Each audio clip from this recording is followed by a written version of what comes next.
Hello guys, तो कैसे हो। आज हम एक्सप्लेन करने वाले मार्शल पीक के न्यू एपिसोड में को। तो चलिए शुरू करते हैं। इस एपिसोड की शुरुआत में हमें दिखाया जा रहा होता है यांग काई का डिसाइपल कह रहा होता है कि मास्टर मैं अभी ब्रेक थ्रू करने वाला हूँ, लेकिन अभी इंक रिबेलियन आर्मी हाइडिंग में है, इसीलिए सीनियर वू क्वांग ने मुझे ब्रेक थ्रू करने से मना कर दिया। अगर मैंने ब्रेक थ्रू किया तो इंक क्लैन को हमारी प्रेजेंस के बारे में पता चल सकता है। यांग काई अपने मन में सोच रहा होता है कि अभी इंक रिबेलियन की सिचुएशन काफ़ी ज़्यादा बेकार है, ये भाई और अदर भी ब्रेक थ्रू नहीं कर सकते हैं। अगर उन्होंने ब्रेक थ्रू किया तो उनके लिए ये एक ट्रबल का कारण हो सकता है, और अगर ये लोग एवनली बीइंग गेट रिस्ट्रिक्शन के बाहर होते तो अभी तक ये 9th लेवल पे पहुंच जाते। यांग अपने डिसाइपल से कह रहा होता है कि तुम सभी नीचे बैठ जाओ, मैं तुम्हारे साथ अपने कुछ एक्सपीरियंस शेयर करूंगा जिससे कि तुम 9th रैंक पर पहुंच जाओ। यांग काई का डिसाइपल कह रहा होता है अच्छा ठीक है मास्टर, और यांग काई कह रहा होता है 9th रैंक पर पहुंचने के लिए तुम्हें कुछ बातों का ध्यान रखना पड़ेगा, और साथ ही में अगर तुम्हारा कोई क्वेश्चन है तो तुम वो भी मुझसे पूछ सकते हो।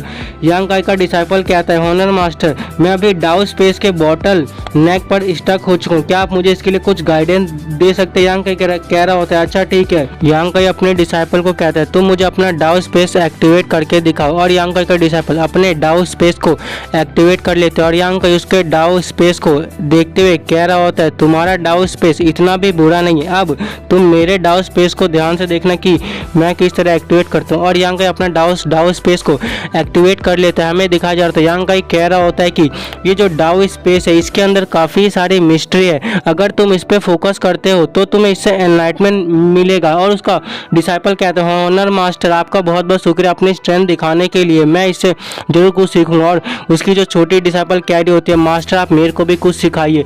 और यांग काई कह रहा होता है अपने डिसाइपल को ठीक है तो तुम मुझ पर अटैक करो, और उसकी डिसाइपल अपने स्पेयर से उस पर अटैक कर देती है। उसके स्पेयर का अटैक देखते हुए यांग काई अपने मन में सोच रहा होता है कि इसकी स्पेयर चलाने की टेक्निक तो मुझसे भी ज़्यादा अच्छी है। यांग काई कह रहा होता है कि जायो तुम्हारी स्पेयर चलाने की टेक्निक रिमार्केबल है, और तुम्हारी किलिंग इंटेंट तो ज़्यादा ही स्ट्रांग है। जायो कह रही होते विदाउट ऑफेंसिव डायो और किलिंग इंटेंट के साथ तुम एनिमी को कैसे किल कर सकते हो। यांग काई उसके अटैक से बचते हुए कह रहा होता है कि अगर तुम्हारा अपोनेंट तुमसे ज़्यादा स्ट्रांग होगा तो ये किलिंग इंटेंट का कोई भी फायदा नहीं होगा। और यांग काई कह रहा है जायो यह बात तो सही है कि डायो ऑफेंसिव होना चाहिए, लेकिन कुछ ऐसी चीज़ है जो तुम्हें खुद ही समझनी चाहिए। मुझे ये बताओ कि तुम्हारा स्पेयर किसके लिए बना है, क्या ये लोगों को किल करने के लिए बना है या फिर ये लोगों को प्रोटेक्शन करने के लिए बना है। जायो कैरी होती है प्लीज मास्टर आप मुझे एनलाइट कीजिए। और यांग काई कह रहा होता है कि तुम्हारा ये स्पेयर काउंटलेस एनिमी को किल कर सकता है और दूसरों की जिंदगी को भी बचा सकता है, लेकिन इससे तुम सिर्फ अपने सेंस ऑफ माइंड को खो दोगी।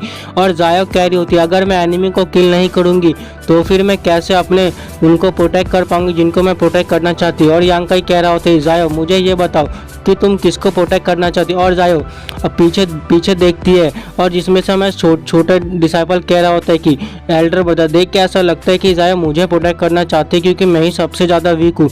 और यांग काई अचानक से सबसे बड़े वाले डिसाइपल के पीछे अपीयर होता है और उस पर अपने स्पीयर से अटैक करने वाला होता है। उसी समय जायो कह रही होती है नहीं मास्टर, और जो सबसे बड़ा डिसाइपल अपने मन में सोच रहा होता है वो समय जब मास्टर ने मुझ पर अटैक किया तो मुझे ऐसा लगा मैं तो अब मर ही गया, मेरे पास कोई भी ऑप्शन नहीं था मास्टर से रेजिस्ट करने का। जायो अपने सीनियर ब्रदर के पास आके यांग काई के स्पीयर को अटैक से उसको बचा लेती है, और जायो फिर उस अटैक से नीचे गिरने लगती है, जिससे कि उसका सीनियर ब्रदर उसको पकड़ के कह रहा होता है कि जायो क्या तुम ठीक हो। जायो कह रही होती है सीनियर ब्रदर मैं ठीक हूँ। और यांग काई कह रहा होता है जायो मुझे ये बताओ क्या तुम अब समझ चुके हो। जायो कहते हाँ मास्टर मैं समझ चुकी हूँ। और यांग काई कह रहा होता है मेरे सभी डिसाइबल में तुम्हारा एप्टीट्यूड काफ़ी ज़्यादा अच्छा है और तुम्हारी स्ट्रेंथ भी काफ़ी ज़्यादा अच्छा है। पिछले इन हज़ारों सालों में मुझे स्टार बाउंड्री, मिराइड वर्ल्ड और वॉइड वर्ल्ड इन तीनों में एक एक्सेप्शनल टैलेंट माना जाता है। हाउएवर जब इनेट कल्टीवेशन की बात आती है तो तुम्हें कोई भी सरपास नहीं कर सकता है। तुम्हारा स्पेयर चलाने की टेक्निक काफ़ी ज़्यादा अच्छी है और तुम्हारी स्ट्रेंथ भी काफ़ी ज़्यादा है। जायो कह रही होती है मास्टर आपका शुक्रिया मुझे एनलाइटमेंट देने के लिए। और जायो कहते हैं मास्टर मुझे और ज्ञान दीजिए। यांग काई कह रहे तो नहीं अब मैं तुम्हें कुछ नहीं सिखा सकता। और यांग काई अपने हाथों से एनर्जी रिलीज करता है, जिस एनर्जी के अंदर उसका सबसे छोटा डिसाइपल बैठ के कल्टीवेट करने लगता है और अपने मन में सोचा होता है ये एक रेयर अपॉर्चुनिटी है, मुझे इसका एडवांटेज लेने, पता नहीं यह अपॉर्चुनिटी मुझे दोबारा मिले या ना मिले। और सीन शिफ्ट होता है 1 महीने बाद, दिखाया जा रहा था उसका छोटा डिसाइपल कहता है मास्टर आपका शुक्रिया मुझे गाइडेंस देने के लिए। और यांग काई कह रहा होता है हाल ही में मैंने एक डिवाइन एबिलिटी सीखी है, उस डिवाइन एबिलिटी को परफॉर्म करने के लिए तुम्हें स्पेस डाउ और टाइम में दोनों में ही कोऑर्डिनेशन करना होगा। मुझे ये बताओ क्या तुम दोनों सन एंड मून डिवाइन एबिलिटी को सीखना चाहोगे? अगर तुम सीखना चाहोगे तो उसके लिए तुम्हें काफ़ी ज़्यादा हार्डवर्क करना पड़ेगा। उसके दोनों डिसाइपल अपने मन में सोचे होते हैं अगर हम ये सन एंड मून डिवाइन एबिलिटी सीख लेते हैं तो ये हमारा अल्टीमेट ट्रम्प कार्ड होने वाला है। और लियांग काई अपने डिसाइपल से कह रहा था लेकिन अभी मैं तुम्हें वो नहीं सिखा सकता, अभी मुझे कुछ काम करना है। जब वो मेरा काम खत्म हो जाएगा तब मैं सीनियर वू क्वांग को बोलूँगा, वो एक अपॉर्चुनिटी देख के तुम्हें यहाँ से बाहर ले जाएंगे और तब मैं तुम्हें वो डिवाइन एबिलिटी सिखा पाऊंगा। और अचानक से सीनियर ब्रदर उसके पास आ जाए। लियांग काई सीनियर ब्रदर से कह रहा होता है सीनियर ब्रदर मुझे अभी इंक क्लैन के साथ डील करने जाना है, तो क्या आप इंक रिबेलियन आर्मी का ध्यान रख सकते हैं? उसका सीनियर ब्रदर कह रहा होता है क्या तुम उस जगह पर जाना चाहते हो? लियांग काई कह रहा होता है हाँ मैं उसी जगह पर जाना चाहता हूँ, क्या पता मुझे वहाँ पे कोई अपॉर्चुनिटी मिल जाए। उसका सीनियर ब्रदर कह रहा होता है कि तो तुम्हें अपना ध्यान रखना चाहिए, वू क्वांग ने मुझे बताया था वहाँ की सिचुएशन अभी ठीक नहीं है। यांग काई कह रहा सीनियर ब्रदर रेस्ट अश्योर्ड मैं वो बिल्कुल ही ठीक रहूँगा और वहाँ से सेफली वापस आऊँगा।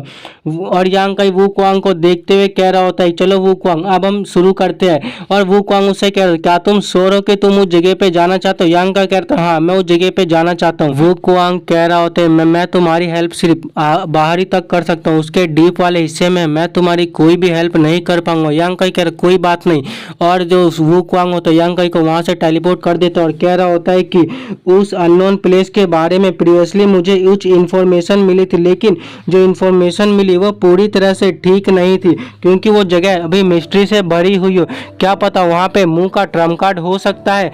और इनफैक्ट हालांकि में जब इंक क्लैन का पावर का आउटब्रेक ना होता तो मुझे ये कभी पता ही नहीं चलता कि हेवनली बीइंग गेट रिस्ट्रिक्शन में कोई ऐसा प्लेस एग्जिस्ट भी करता है। यांग काई अपने मन में सोच रहा होता है कि हजारों साल पहले जब फर्स्ट बैटल हुई तब ह्यूमन रेस ने हेवनली काफ़ी ज़्यादा लॉस को सफ़र किया और इंक की ट्रू बॉडी जब अवेकन होने वाली थी तब हेवनली बीइंग गेट रिस्ट्रिक्शन पूरी तरह से टूटने वाला था।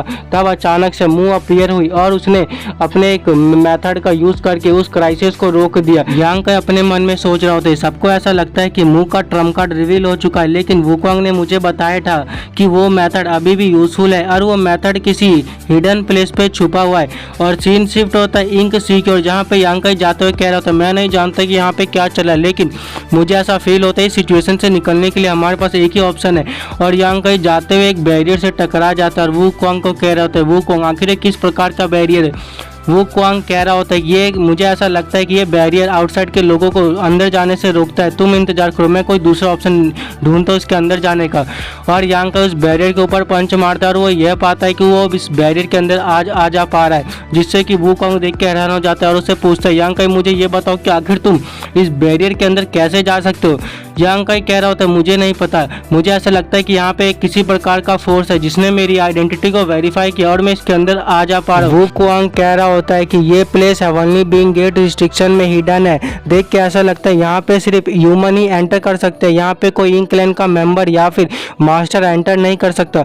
और यांग काई अपने सामने कुछ ऐसा देखता है जिससे कि हैरान हो जाता है और कह रहा होता है कि क्या ये मुंह का स्पेस टाइम रिवर है? ये स्पेस टाइम रिवर कितना ज़्यादा टेरिफाइंग है और मेरे से काफ़ी ज़्यादा बड़ा है। यह बात तो सच है कि जो मुंह है वो मतलब एशियन टाइम से सबसे ज़्यादा स्ट्रॉन्गेस्ट में गिनी जाती है, कहीं ऐसा तो नहीं मैं और मुंह दोनों सेम ही डाव को कल्टीवेट कर जाते हैं। और यांग काई के साथ कुछ अजीब सा होने लगता है, कोई अननोन फोर्स उसको अपने अंदर खींच रही होती है और यांग काई कह रहा होता है आखिर ये मेरे साथ हो क्या रहा है? मैं अपने स्मॉल यूनिवर्स के साथ कनेक्शन को लॉस्ट कर रहा हूँ, यहाँ तक कि मेरी पावर पूरी तरह से डिसअपेयर हो चुकी है, मेरी बॉडी में सिर्फ फ्लैश और थोड़ी सी क्यूआई बची है। मुझे ऐसा लगता है कि मैं 9th रैंक का पहला मास्टर हूँगा जो मरने वाला हूँ। सीन शिफ्ट होता है, हमें एक जंगल की ओर का सीन दिखाया जा रहा होता है जहाँ पे यांग काई गड्ढे से बाहर निकलता है और उसको कुछ ऐसा महसूस होता है कि उसके पीछे कोई आ रहा है। और हमें अगले सीन में दिखाया जा रहा होता है एक पर्सन एक पत्थर पे बैठा होता है और कह रहा होता है एक दिन स्काई ओपन होगा और वहाँ से एक होली चाइल्ड अपीयर होगा, वो होली चाइल्ड इस दुनिया की पूरी इविल और डार्कनेस को ही खत्म कर देगा।